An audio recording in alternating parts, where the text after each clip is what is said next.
Sahabat hikmah di balik kisah, bentrok antar dua perguruan silat yang memakan korban dan merugikan warga. Bentrokan antar dua perguruan silat terjadi akibat termakan berita bohong alias hoax di Desa Sukorejo, Kecamatan Bangorejo, Kabupaten Banyuwangi, Jawa Timur. Anggota perguruan silat PSHT terlibat kisruh dengan para pesilat Pagar Nusa.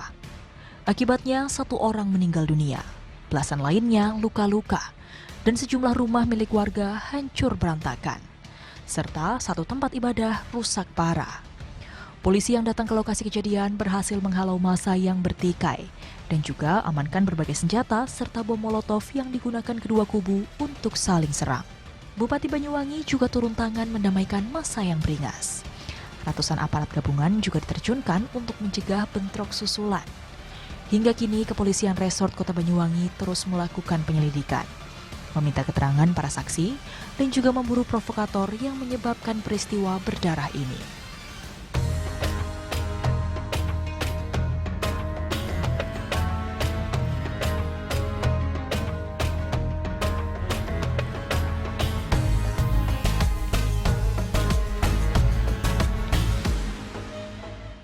Assalamualaikum warahmatullahi wabarakatuh. Alhamdulillah sahabat hikmah, kita berjumpa lagi kali ini bersama saya Rahmah Hayuningdiah dan sudah ada Ustadz Zaki Mirza bersama kita. Nah, Ustadz, heboh dunia persilatan. Betul. Gara-gara ini benar-benar persilatan. Ini benar-benar literally dunia persilatan. Nah, tapi yang miris adalah akar permasalahannya itu sebenarnya adalah berita bohong gitu atau hoax gitu kan Ustadz. Nah, maksudnya gini Ustadz, kayak apa ya? Bagaimana kemudian kita ini harus menyikapi yang namanya sebuah berita. Kadang-kadang kan emang kita suka pakai emosi dulu ya, gitu ya. Benar. Nah, bagaimana kemudian kita harus menyikapi sebuah berita yang kita terima supaya kita ini tidak terjebak sama yang namanya kebohongan itu atau fitnah. Bismillahirrahmanirrahim. Sahabat hikmah yang dimuliakan oleh Allah Subhanahu wa taala. Sempurnanya iman kita itu bukan cuma dilihat dari apakah sempurna sholatnya, sempurna umrohnya, hajinya, atau apakah sempurna ibadah-ibadah lainnya, enggak. Tapi jangan lupa, kalau ternyata apa yang Allah perintahkan dalam bentuk ibadah-ibadah secara vertikal kepada Allah, itu harus memberikan dampak yang positif banget dalam keseharian kita, sosial. Contoh, orang yang sholat itu ya dia harus tercegah dari perbuatan keji dan mungkar. Inna sholata tanha anil fahsya'i wal mungkar. Jadi orang yang sholat karena dia dekat sama Allah, akrab banget sama Allah, ketemu terus dengan Allah lewat sholat, dia malu tuh mau nyakitin perasaan orang lain. Kalau ada masalah, pasti juga diselesaikan dengan caranya Allah. Bagaimana menyelesaikan masalah dengan cara Allah? Ya diselesaikan secara baik-baik. Orang kalau ada masalah itu pasti. Kalau nggak mau punya masalah ya jangan jadi manusia. Karena udah jelas Allah berfirman, A'udzubillahi minasyaitonirrajim walanabluwannakum. Kalian pasti akan kami uji, kata Allah. Pasti diberikan masalah.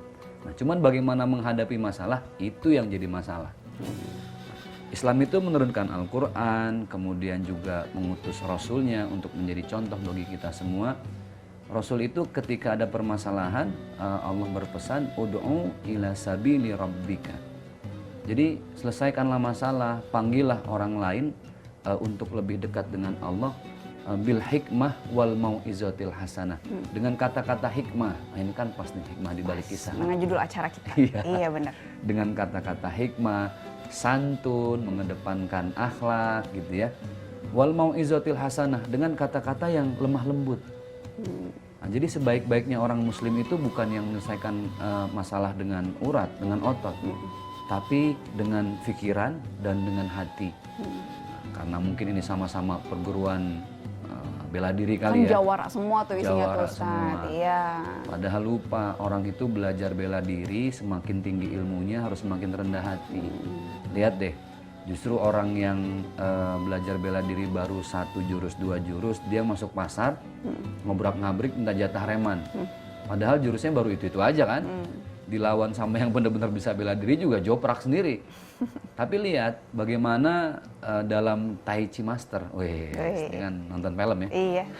Suka nonton Jackie Chan berarti ini ya. Iya. Saat itu karena ini ilmu tertinggi dalam dunia kungfu, justru dia menyatu dengan alam. Dia satu ritme dengan dedaunan, dengan angin, kemudian dengan daya gravitasi. Dia merendahkan hati serendah-rendahnya. Jadi orang belajar ilmu bela diri itu kan bahasanya jelas, bela diri. Orang yang membela diri itu adalah orang yang dia tahu diri. Karena dia tahu diri, jadi dia berusaha untuk membela diri.